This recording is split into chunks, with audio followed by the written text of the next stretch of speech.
Welcome to the Child Care Director's Chair, the podcast for bold educators who are ready to lead, grow, and shake things up in early childhood education. Whether you are a teacher eyeing that lead role, a lead stepping into leadership, or a center owner dreaming big, this is your space to grow with purpose and leave your mark. Hosted by heart-centered leadership coach Erica Sacoccio, each episode brings you real talk, actionable tools, and a contagious laugh or two, all designed to help you step into your next level with confidence. So pour your coffee, pop in those earbuds, and take your seat, because your leadership journey starts right now in the Child Care Director's Chair. Hey guys, it's Erica here with the Child Care Director's Chair podcast, and we are recording live all day today at the CDA conference. They're celebrating their 50th anniversary. We're so excited. I am here with one of the sponsors today. I'm going to give her an opportunity to talk a little bit about her company and how she supports CDA candidates. Mike is yours. Thank you. Good afternoon. Thank you, Shukran Erica, for having me on here. I am one of the sponsors here, Empowered Child Care Consulting. My name is Najwa Dahdah. I do a lot of the CDA training in Michigan, supporting the Arabic-speaking community in all communities. It is my privilege and honor to support the work of the CDA Council, because I, too, started with the CDA, then an associate, bachelor's, and master's. I'm here today to connect and network with others, support the work of the council, and just stay abreast of what's happening in the field. I'm truly moved and motivated to learn and really be a member of the Child Care Director Chair. It's an honor to meet you. Oh, thank you. So I love how you just breezed right over that, and you were like, yeah, I got my CDA, my associate's, my bachelor's, my like.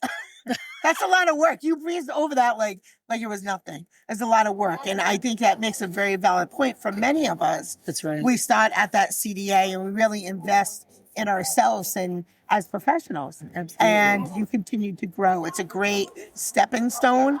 For some of us, we just stay there, and others, we push ourselves a little further. But congratulations on all your accomplishments. You know, that's really important. And so what I loved as I was meeting you and walking around is the way that you support candidates is maybe a little bit different, or maybe a gap that I see as an employer with you bilingual employees at my place. Absolutely. Yeah. So talk a little bit more, because I know it's really a passion of yours. Talk a little bit more about like how you found that need, how you just, decided that you were going to move forward with, like, that was the route that you were going to take, because you could have done anything. But what was the thing that drove you to, this is how I was going to support the community?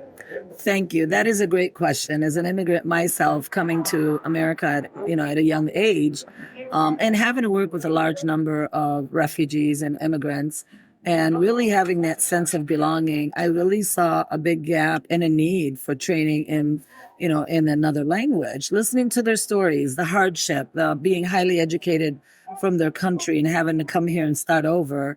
It really gave me that empathy and the need to really support and just be a guide to help them, navigate the early childhood education field, because many of the immigrants, regardless of what culture, believe in education. They're not big on academics. They're all with a bachelor's. I've seen a lot of the Latino communities as much as any other, Bengali, Pakistani. Yeah. So it just really, as advocates, once you advocate for one, you advocate for all. Yeah. So I knew that it was work to be done, but I'm grateful that it blossomed in a different direction, because of the fact that I've built that trust, that connection with them. Mm-hmm. And many of them have went on from the CDA to the associate program. So a lot of the folks who listen to our show, they're child care directors. What would your advice be to them on what they could do, like right now today, to start supporting either their employees or even attracting employees, right, that are highly skilled but maybe don't have the degree quite transferred over yet? What advice or what should they do right now to start, bringing those types of folks into their programs? Sure. I too myself, I'm a center director in Southwest Detroit, which is predominantly Latino community. Mm-hmm. I stand strong and as an advocate with them, and I recruit within the community, within the families, letting them know, hey, we need children, we need educators or future educators that are culturally and linguistically responsive. So just looking into your community, the population you're serving, the children and families, especially some of the bilingual communities. Look at your families. They're your best candidates. It's ideal for a mom that wants something that coincides with her child's, hours. Yeah. And then having the holidays and weekends off. So I think, just recruit, train, and retain, the families that are within your center. Yeah. What has been your most favorite part so far of the conference, or is there something particular you're really excited about happening at the conference today?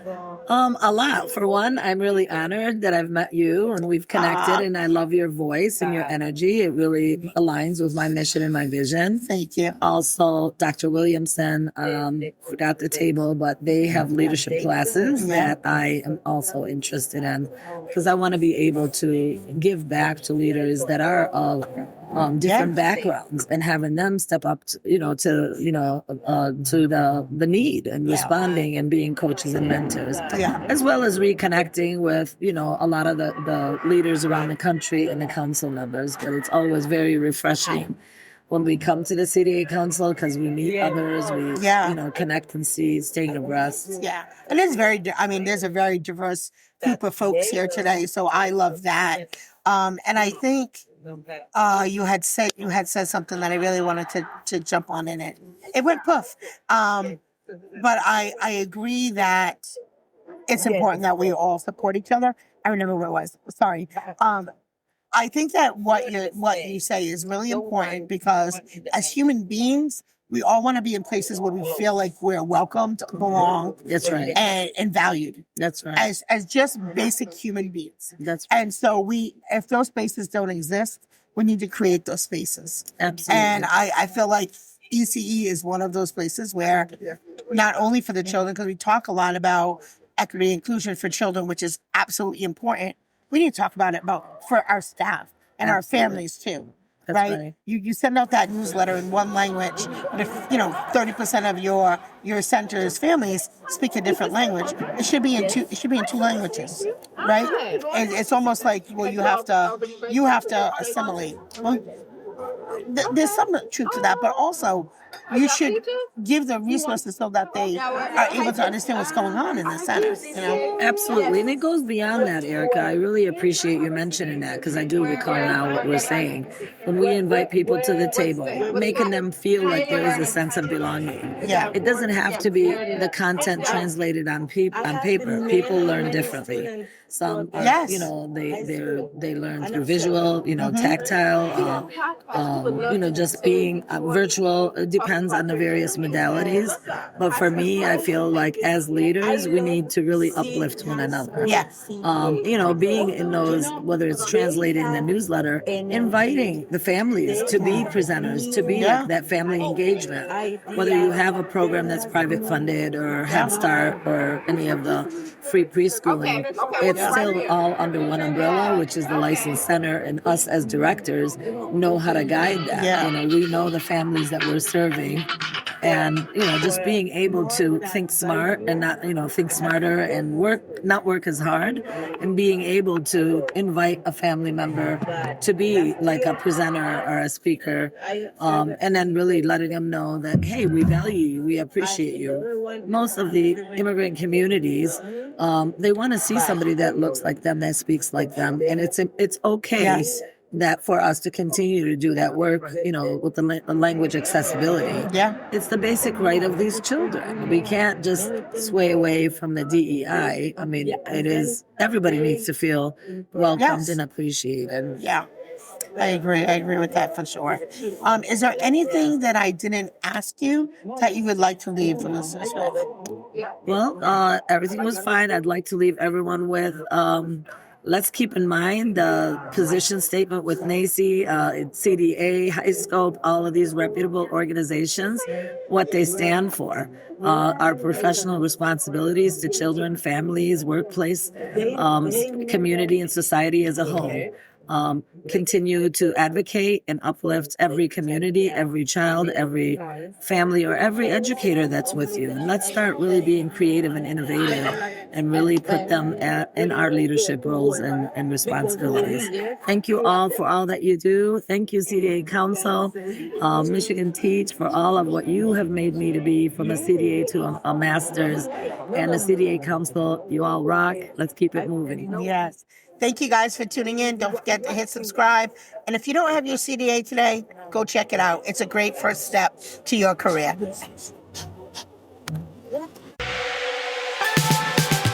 That's a wrap for this episode of the Child Care Director's Chair, where we believe leaders aren't born, they're grown. If something sparked for you today, share it, shout it out, or pass it along to the next bold changemaker in childcare.